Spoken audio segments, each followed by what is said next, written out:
बिस्मिल्लाहिर्रहमानिर्रहीम। अस्सलाम वालेकुम। कैसे हैं प्यारे व्यूवर्स? इंशाल्लाह ठीक होंगे। अल्लाह ताला हम सबको अपनी हिफाजत में रखे। आमीन सुम्मा आमीन। आज मैं बनाऊंगी, आपके साथ शेयर करूंगी आम की चटनी, वो भी डिफरेंट तरीके से कैसे बनाते हैं।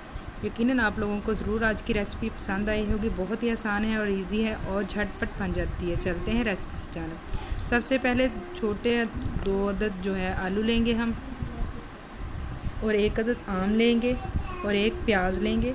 चूल्हे में अगर आप सालन बनाएं, आप इसको गैस के चूल्हे पर भी बना सकते हैं। तो उसके बाद जो कोयले होते हैं इसको इसमें दबा दें।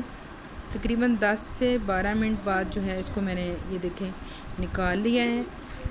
काफ़ी गर्म है चूल्हा, ये देखें माशाल्लाह से बिल्कुल ये पक चुके हैं अंदर से। आलू भी हमारा बिल्कुल ये जो है नरम हो चुका है, भुना जो है इसकी बनाई हो चुकी है। अब इन सब चीज़ों के छिलके उतार लेते हैं ऊपर से, और एक कूंडी लेते हैं, उसमें आलू और प्याज दोनों को अच्छे से इसको कूट लेते हैं। आलू और प्याज को कूटने के बाद जो है जो हमने गूदा निकाला था मैं आम का, वो डाल लेते हैं।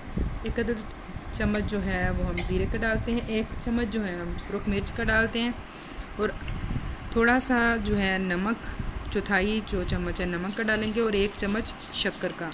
शक्कर ना हो तो आप इसकी जगह पर गुड़ भी ले सकते हैं। बाकी कम या ज़्यादा बाद में टेस्ट करके जो चीज़ कम होगी वो हम दोबारा डाल लेंगे। अब इसको अच्छे से मिक्स करने के बाद थोड़ा सा जो है जो डंडा है, कूंडी डंडा है जो, इससे हम इसको थोड़ा सा और रगड़ा लगाएंगे। यहाँ पर मुझे शक्कर जो है कम महसूस हो रही है, तो मैंने 1 चम्मच मज़ीद इसमें शक्कर डाली है। बहुत ही मज़ेदार और खट्टी मीठी ये जो चटनी होती है, और ये कच्ची नहीं होती।